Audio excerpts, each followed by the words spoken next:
Hatiku heran ingat deritanya, sejahteranya hapus air mata, remuk redam hatinya atas salib. Puncak pedih selama hidupnya. Namun ku tahu sembuh yang hancur hati, dihilangkan segala ketakutan, menanggung dosa serta beban kita. Untuk hal itulah Juru Selamat datang. Hatiku heran ingat tiap tofan, berdiam sujud karena himnanya. Sorak puji kan membelah angkasa, dari hati yang penuh kasih-Nya. Namun ku tahu kelak langit menurutmu-Nya, karena nyanyian hikmat yang menggema dari bumi kita sorak dan bahkan Yesus Juru Selamat yuk jadi Raja. Mari kita berdoa. Saya minta Saudara Ferry membuka dengan doa. Terima kasih Tuhan Allah kami. Kami mengucap syukur Tuhan. Tuhan sudah layak. Kami dilayakkan di hadapan-Mu Tuhan. Dan Tuhan boleh datang melawat kami kembali Tuhan di dalam rumah ini. Kami percaya Tuhan, tiap-tiap hari Tuhan melindungi kami sekeluarga, memimpin kami Tuhan, dan menyertai kehidupan kami, masing-masing dari kami, anak kami, juga keluarga-keluarga di lingkungan kami, di sekitar kami Tuhan. Terima kasih Bapa. Kami percaya Tuhan, setiap rencana Tuhan adalah yang terbaik dari dalam kami semua Tuhan. Biarlah Tuhan, seluruh kehidupan kami, seluruh masalah yang kami hadapi, biarlah Tuhan yang menyertai dan Tuhan memimpin kami. Kami mau serahkan semua masalah kehidupan kami dalam tangan Tuhan. Karena kami percaya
berkati kami berganda-ganda Tuhan. Jadikan kami senantiasa saluran berkat. Terima kasih Tuhan. Amin. Yasar kayo amendeman danu sulaf yasar kaluanan haleluya. Syafer tanan halumasan amen damar haleluya. Tuhan, terima kasih untuk firman-Mu. Urapi kami dengannya. Hingga semua yang Kau rancangkan atas kami jadi dengan sempurna. Terima kasih Tuhan untuk rumah ini. Kau berkati kami. Terima kasih Yesus, Engkau baik. Sediakan hati kami. Curahkan roh-Mu atas kami. Terima kasih Yesus. Engkau baik. Sucikan kami dengan darah. Terima kasih. Amin. Kita baca firman Tuhan dari kitab Yesaya 35 ayat 1 dan 2. Yesaya 35 ayat 1 dan 2, firman Tuhan berbunyi begini. Yesaya 35 ayat 1 dan 2.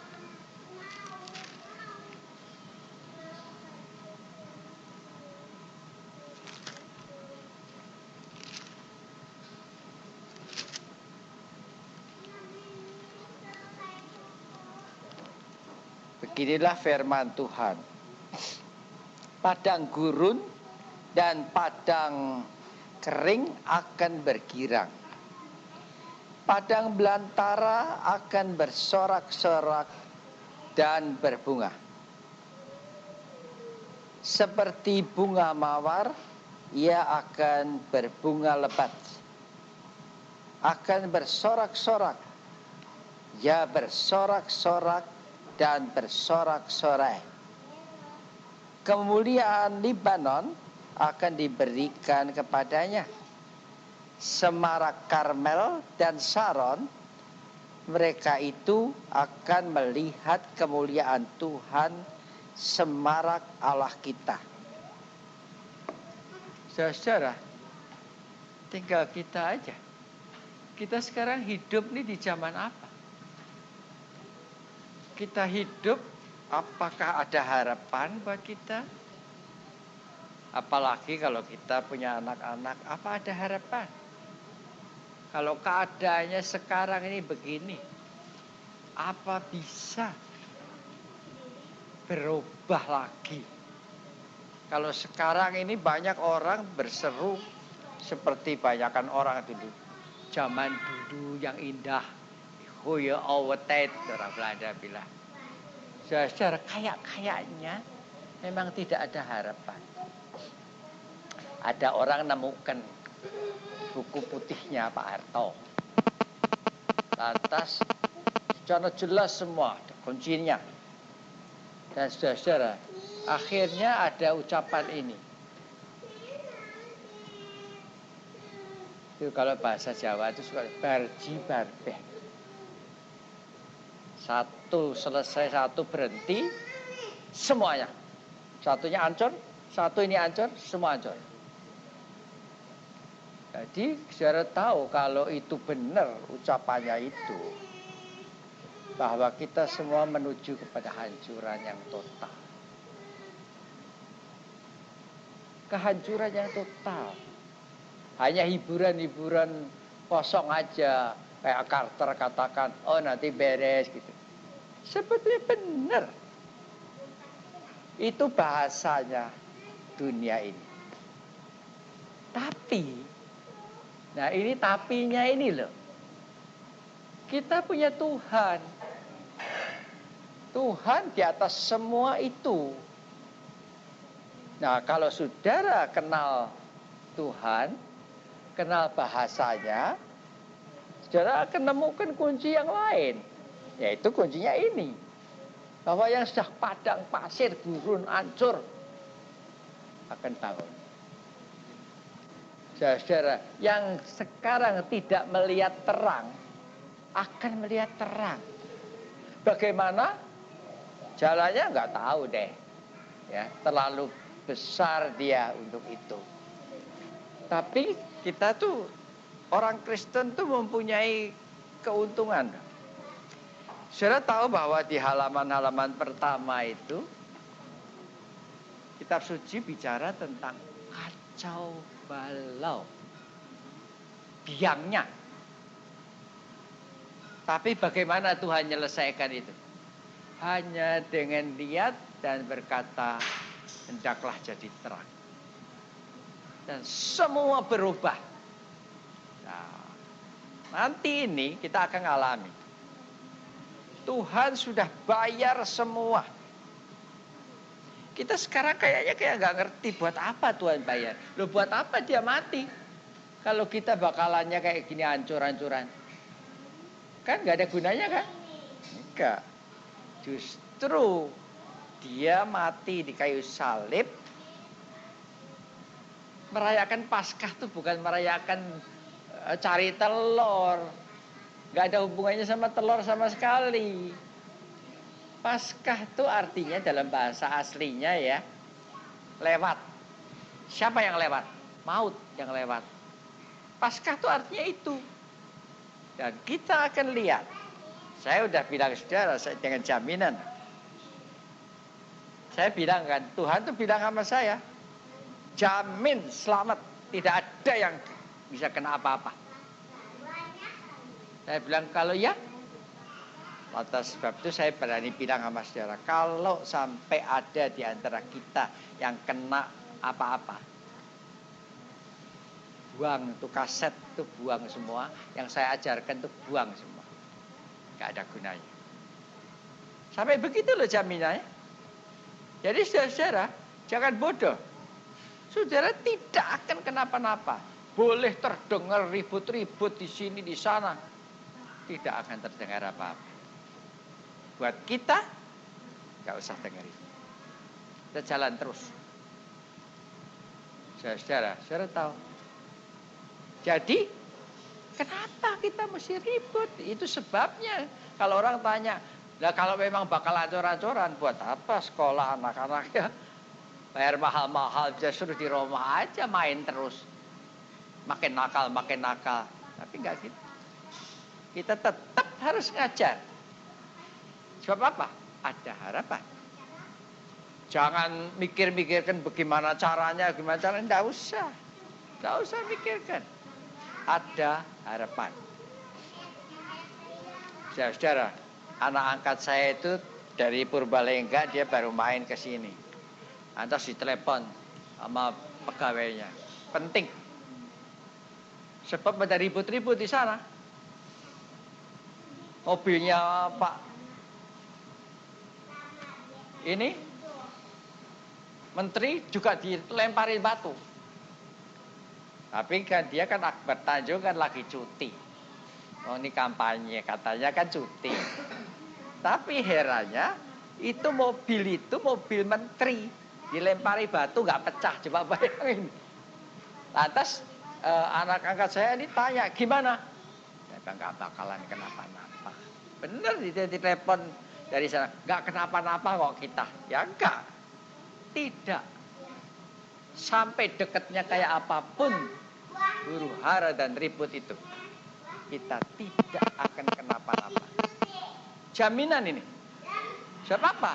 Jaminannya Tuhan tuh bukan cuma Indonesia, urusan Indonesia gitu. Sampai di Libanon, sampai di situ tuh semua jaminannya. Dan saudara perhatiin, roh yang sekarang ngacau di sini itu sama persis dengan yang ngacau di Timur Tengah. Dan sama persis dengan yang ngacau di Amerika. Perhatiin, aneh kan? Memang rohnya sama. Iblisnya sama. Tapi kita punya Tuhannya yang sama juga. Ya, yang tidak bisa dikalahkan siapapun. Nah, bagaimana caranya dia menang, itu bukan urusan kita. Kita terlalu kecil untuk ngerti itu. Jadi, yang harus kita lakukan cuma wait and see. Dan urut, kita lihat. Daripada saudara pakai diri saudara untuk stres, untuk apa macam, ya saudara, mending kalau stres itu nggak pakai ongkos ya. Stres itu sekarang pakai ongkos. Saudara mesti berobat. Ya, daripada gitu bodoh. Kita lihat bagaimana Tuhan tuh menyelamatkan. Dia hebat. Di dalam Lukas pasal yang ke-6 ayat 17 sampai 19. Lukas 6 ayat 17 sampai 19 kita baca firman Tuhan begitu bunyinya. Lukas 6 ayat 17 sampai 19 firman Tuhan berbunyi begini. Lalu ia turun dengan mereka dan berhenti pada suatu tempat yang datar. Di situ berkumpul sejumlah besar dari murid-muridnya dan banyak orang lain yang datang dari seluruh Yudea dan dari Yerusalem dan dari daerah pantai Tirus dan Sidon.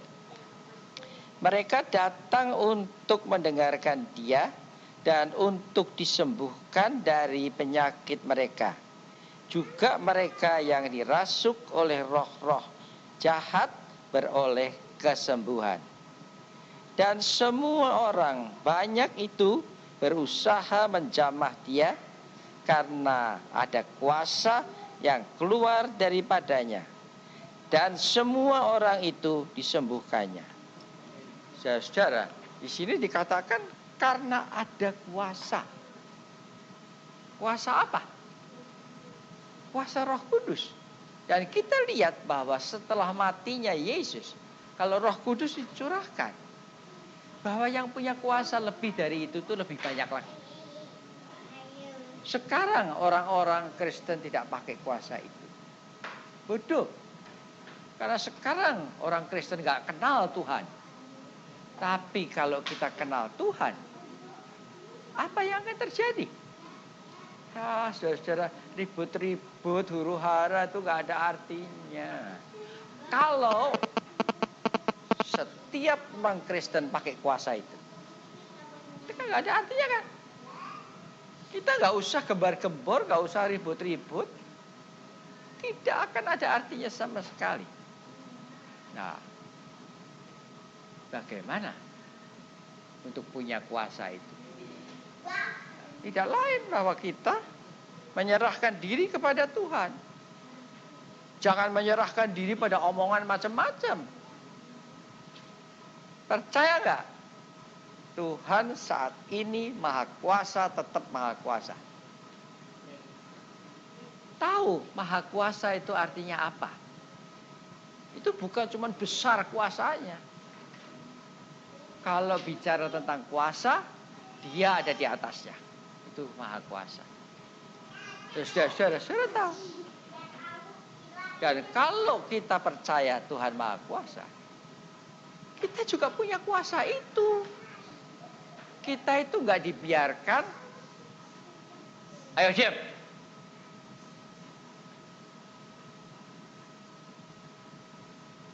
Jangan ikuti setan.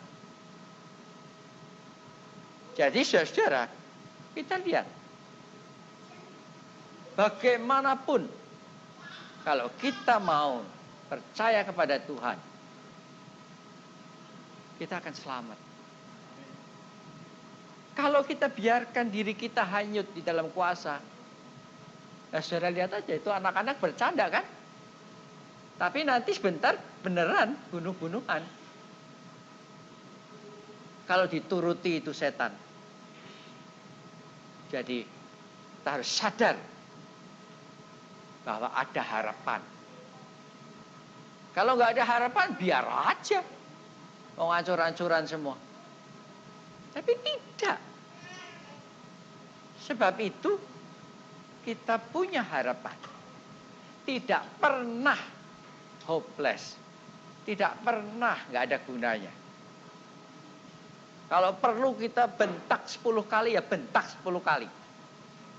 Yang kita bentak itu bukan anaknya. Yang kita bentak itu setannya. Dan kita suka salah ngerti. Ya, ada ibu tuh dibentak itu nangis, ngamuk, nggak mau datang lagi. Ya ngamuk ya terserah. Oh saya nggak bentak anaknya. Justru kalau saya sayang tuh anak, saya bentak setannya. Sekarang kalau anak saudara ini sekarang dikeroyok semut, apa saudara diamin aja? Kasihan nanti anaknya. Loh, kalau saudara kasihan anak itu, semut itu semua dibuangin. Nangis kayak apa kayak tidak masalah. Tapi kita mesti tahu apa yang kita buang. Nah, kita seringkali nggak tahu. Nah, kalau saudara percaya ada harapan, berarti ada jalan. Akan jadi baik. Nah, saudara-saudara kan nggak ingin anak-anak ini sampai gede jadi kayak gitu. Ya, mulai lagi. Saudara kan tidak mau anak itu sampai gede jadi begitu. Lebih baik berhenti sekarang jadi begitu. Besok jadi anak yang percaya. Di dalam 1 Korintus 9 ayat 24 sampai 27, 1 Korintus 9 ayat 24 sampai 27, kita baca firman Tuhan begini bunyinya.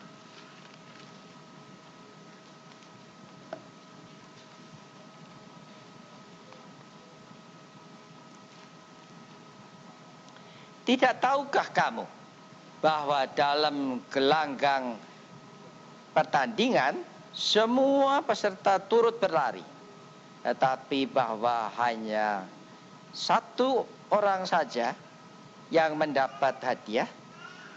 Karena itu larilah begitu rupa sehingga kamu turut mengambil sehingga kamu memperolehnya.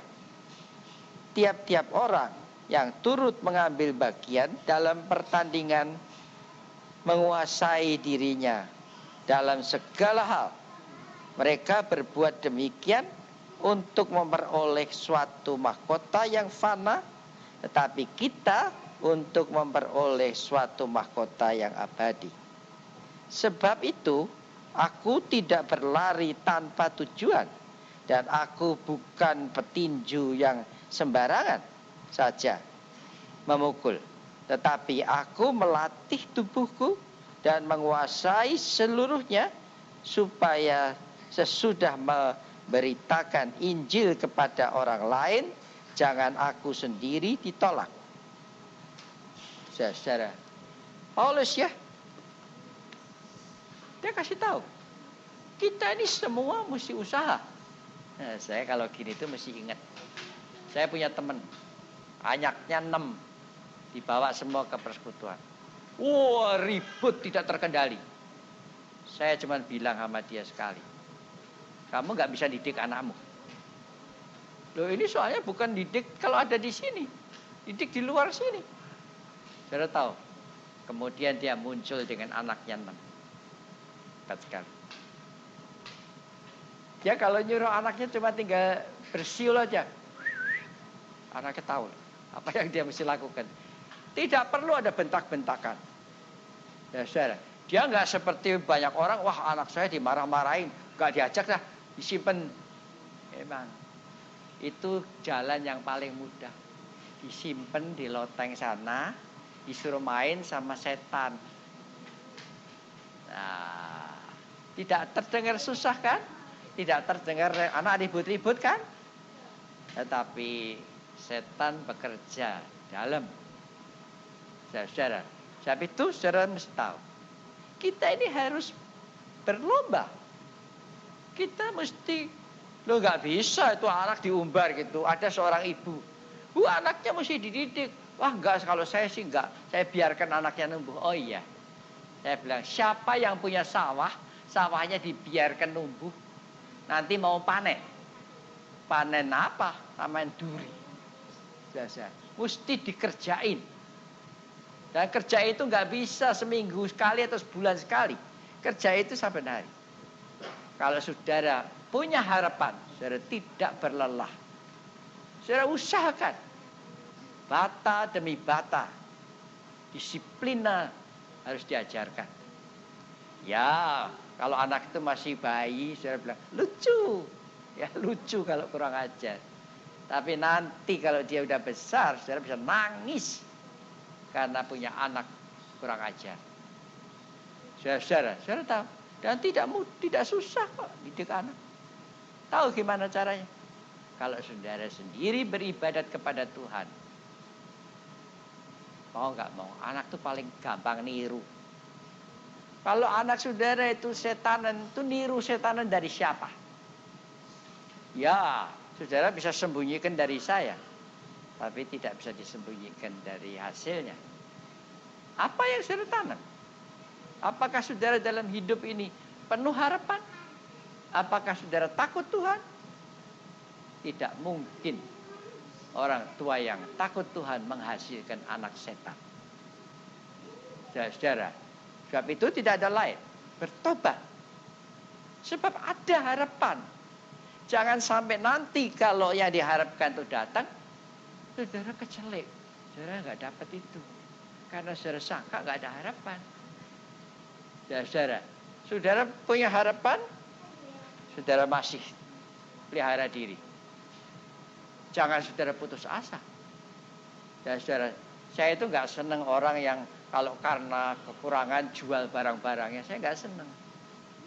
Siapa orang jual barang-barangnya itu, yang dipakai itu tandanya orang putus asa. Kalau kita punya harapan, kita tahu bahwa barang-barang itu bisa dipakai.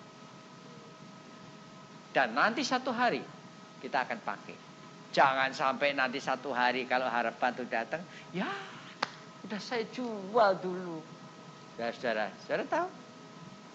Begitu kita hidup. Orang yang punya harapan dia ulep. Dan dia tahu bahwa anaknya kemana-mana. Kalau saudara nggak punya harapan, nggak tahu anak-anak mau dibawa mana. Dilepasin aja. Jadi setan. Jangan saudara bilang, anak saya nggak bakalan jadi setan. Jadi. Dan jangan saudara bilang, ini gara-gara main sama tetangga. Tidak. Itu karena anak itu dikasih jalan yang begitu. Yesus sudah mati buat kita. Tidak ada satu perkara yang saudara tidak mengerti, yang dia tidak ajari. Sebab itu datanglah kepada dia. Besok itu hari Paskah. Hari artinya lewat.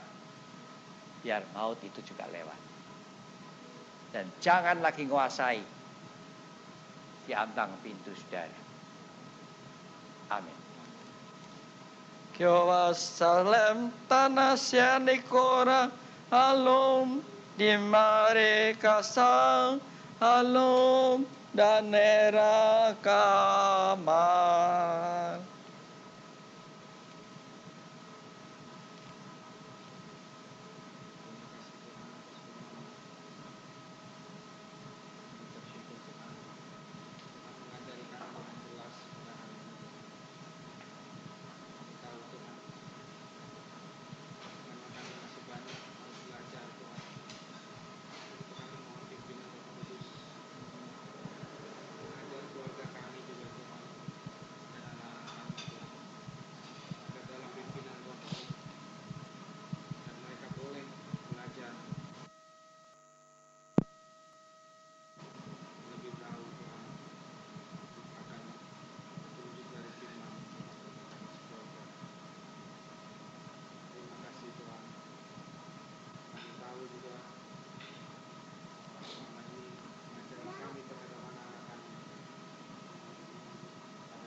Bapa, terima kasih.